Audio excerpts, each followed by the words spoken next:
Hi there, my name is Mark Struthers, and during this Groove 3 course, I'm going to get you familiar with a number of plugins by the Polish company PSP AudioWare. I'm going to start off with a plugin that I think a lot of people are most familiar with, MicroWarmer. In fact, once you install MicroWarmer, you'll notice it's a trio of plugins based on the same technology, but with a specific focus for each. And by name, this trio of plugins are MicroWarmer, MicroWarmer, and MicroWarmer 2. Now in essence, all three do very similar things, i.e. all three are digital simulations of either a analog style single band or a multiband compressor stroke limiter, and all three are designed to emulate tape saturation in some way. So there you see the trio of plugins, MicroWarmer, MicroWarmer, and MicroWarmer 2. I'm going to start off by looking at MicroWarmer in more detail, and then we'll move on to both MicroWarmer versions. Now I'm using all of these PC AudioWare plugins within my DAW, Cubase 7, but they operate in exactly the same way with whatever DAW that you use. With MicroWarmer, for example, all we need to do is set it up as an insert. Okay, so I'll do just that. There it is within our trio there. So let's have a closer look at its user interface. Now, although it might seem an odd place to start, I do want you to notice right down here. You can see that we have a millisecond readout, and just to the right, we get a parallel readout relating to samples. Well, both of these numbers indicate the latency that is being generated by MicroWarmer. And as we can see here, well, certainly if you squint anyway, but as you can see, the latency is very low at 1.43 milliseconds, with its related sample figure just to the right of 63. And that's really why it's suggested that MicroWarmer can be used like this as an insert without any real problems. Just over a millisecond there of latency is probably insignificant. And even if this just over 1 millisecond of delay is of concern to you, well, I think most DAWs today have some form of built-in delay compensation for plugins, so it's not too much of a concern really, is it? And really that's one of the reasons why I've used it as an insert, because it's been designed for individual tracks, or for even when full frequency control and the multiband mode that we see in MicroWarmer, well, if this full frequency control and multiband mode aren't required.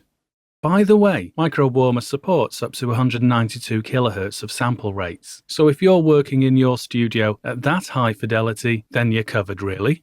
So what else do we see here? Well, here's your on-off switch. Of course, this allows you to place it in bypass mode, and if you do have it set to off, by the way, your audio track will still go through it, but it won't be processed in any way. That said, the VU meters at the top will still register. You'll also notice over here at the right, we have a mono-stroke stereo switch, dependent on your audio source of course, and a link on or off button. You might want to run two versions of MicroWarmer and link the two together. Perhaps you're processing a stereo file, but you want to be creative and have different settings for the left-hand side and the right-hand side. Now before I look at all the rotary dials above and at the VU meter, do notice right down at the bottom here that once you start saving any presets or banks, then you can access by clicking on here. You'll notice at the moment, I'm sure, that all the dials are set to the default, and that's because, well, you'll see in this field here that no preset is loaded up at the moment. If you wanted to quickly scroll through all the presets that you do have, then you would use these left and right arrow keys. We'll get back to that later, as necessary. And then finally to the right here, you can see that we can set up a comparison with these A-B states here, i.e. you might set up with a preset and set that as A, and then you might modify that to be more aggressive with the preset. Well, if you did, you would save that as B, and then you could switch between the two to see which one you prefer. For the moment, we'll leave that, and as we move along and look at MicroWarmer's bigger brother, MicroWarmer, we'll try that out.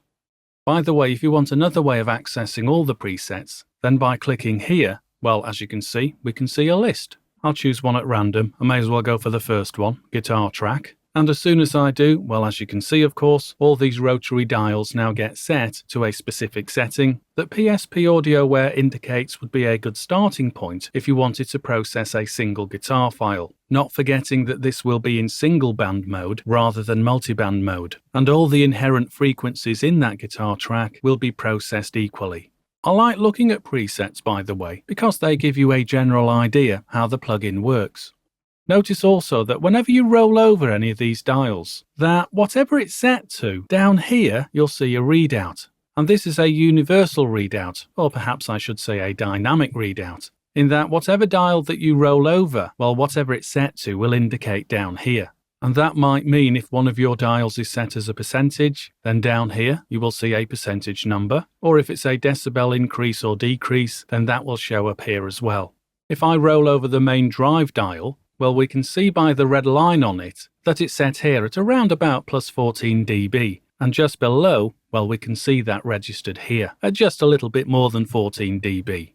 However, as soon as I roll over the speed dial, because that doesn't register as a decibel reading and does register as a percentage, well, now you'll see down here that whatever our speed is set to, around about 47%, is now indicated down here. We've not had to change any settings, it's just that that readout there is dynamic to whatever you roll over.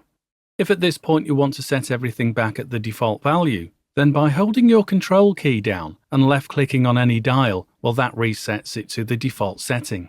I'll do it for all of the dials, holding control down and left-clicking. And seeing as we've adapted that guitar track preset, if I wanted to change this, well, all I would need to do, come down here, left-click, and change it to a different name. I'll call it Groove 3. Okay, and then working our way up to the top, we'll see these VU meters, a left and a right. And running vertically in between, we see these two flick switches. The top one allows us to set our VU meters to register either pre-processing, which is that one at the top. Simply left-click on pre, and that sets it to that. Or of course, if you wanted to read your VU meters so that they registered post-processing, then click on post at the bottom. And you'll have that central position as well, GR, and that will indicate whatever gain reduction is being applied. And then just below that, you'll see we have this flick switch, which allows us to switch between a VU meter reading, while the other option there is indicated as PPM, or pseudo peak meters to give it its full name. If you have your meters set like this, well, these will show your level as it gets very close to digital peak. Okay then, now I'm going to pause for this tutorial, now that we've had this introduction to MicroWarmer, and what we'll do in the next tutorial, we'll look at the relationship between all the dials that we see. Okay then, see you in a moment.